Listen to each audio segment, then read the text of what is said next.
తారక్ చించేశాడు. ఎన్టీఆర్ కళ్ళతో acting చితక్కొట్టేశాడు. Koratala Shiva cake పుట్టించాడు. ఇవన్నీ తారక్ అభిమానుల నుంచి నార్మల్ ఆడియన్స్ వరకు చెప్తున్న మాటలు. సినిమా రిలీజ్ అయ్యి 3 రోజులైనా ఆడియన్స్లో ఆ వేడి ఇంకా తగ్గలేదు. సినిమా చూసి బయటకు వచ్చిన ప్రతి ఒక్కరూ సాటిస్ఫాక్షన్తో వస్తున్నారు. కంటెంట్ ఉన్న కథకు ఇంతకు మించి కావాల్సింది ఏముంటుంది?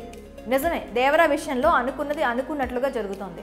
రిలీజ్కు ముందు ఎలాంటి హైప్ కొనసాగిందో అలానే ప్రస్తుతం థియేటర్లో రఫ్ ఆడిస్తోంది. దేవరోడి దెబ్బకు బాక్స్ ఆఫీస్ షేక్ అవుతుంది.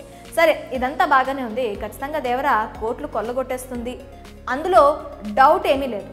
మాట ఇచ్చినట్లుగానే అభిమానులను కాలర్ ఎగరేసుకునేలా చేశాడు. అయితే అటు అభిమానులతో పాటు ఇటు దర్శకులను కూడా తలెత్తుకునేలా చేస్తున్నాడు తారక్. ఫ్లాప్ డైరెక్టర్స్ పాలిట వరంగా మారాడు.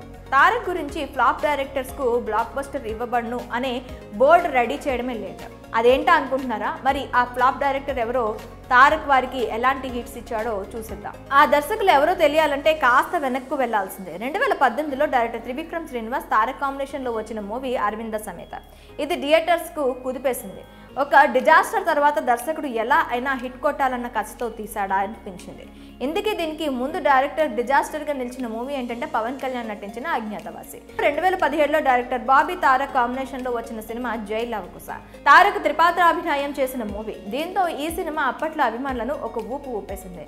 కానీ దానికంటే ముందు బాబీ సర్దార్ గబ్బర్ సింగ్ మూవీతో ఫ్లాప్ రెస్పాన్స్ తెచ్చుకున్నాడు. ఇక ఆ తర్వాత మహేష్ నటించిన వన్ నేనొక్కడే మూవీతో డీలా పడిన సుకుమార్ను కూడా హిట్ ఇచ్చేశాడు తారక్. 2016లో తారక్ సుకుమార్ కాంబినేషన్లో వచ్చిన మూవీ నాన్నకు ప్రేమతో మంచి ఎమోషనల్ డ్రామాగా తెరకెక్కిన ఈ మూవీ దర్శకుడికి హిట్ టాక్ను సంపాదించి పెట్టింది. తర్వాత 2015లో తారక్ పూరి జగన్నాథ్ కాంబోలో వచ్చిన టెంపర్ మూవీ అభిమానులను కిక్ ఇచ్చింది. ఇది కూడా దర్శకుడికి హార్ట్ అటాక్ లాంటి ఫ్లాప్ మూవీ తర్వాత వచ్చిన బ్లాక్ బస్టర్ హిట్. ఇక ఇప్పుడు కొరటాల శివ వంతు. ఆచార్య లాంటి డిజాస్టర్ తర్వాత కొరటాల నిలబడతాడా లేదా అని అనుకున్నారు. ఇటు దేవరాపై బాగానే హైప్ నడుస్తున్నా ఎక్కడో కాస్త తడబడ్డారు అభిమానులు. కానీ దేవరా బొమ్మ థియేటర్లో పడిన వెంటనే కొరటాల రీసౌండింగ్ గట్టిగా వినిపించింది. ఒక్క దెబ్బతో తన సత్తా చూపించాడు. ఇలా చూసినట్లయితే ఒక దర్శకుడి ప్రతిఫల తర్వాత తారక్ వారిని తల ఎత్తుకునేలా చేశాడు. కాబట్టి తారక్ వారి పాలిట అదృష్టంగా మారాడని చెప్పడంలో ఎలాంటి సందేహం లేదు. దేవరాతో మరోసారి దీనిని ప్రూవ్ చేసినట్లయింది.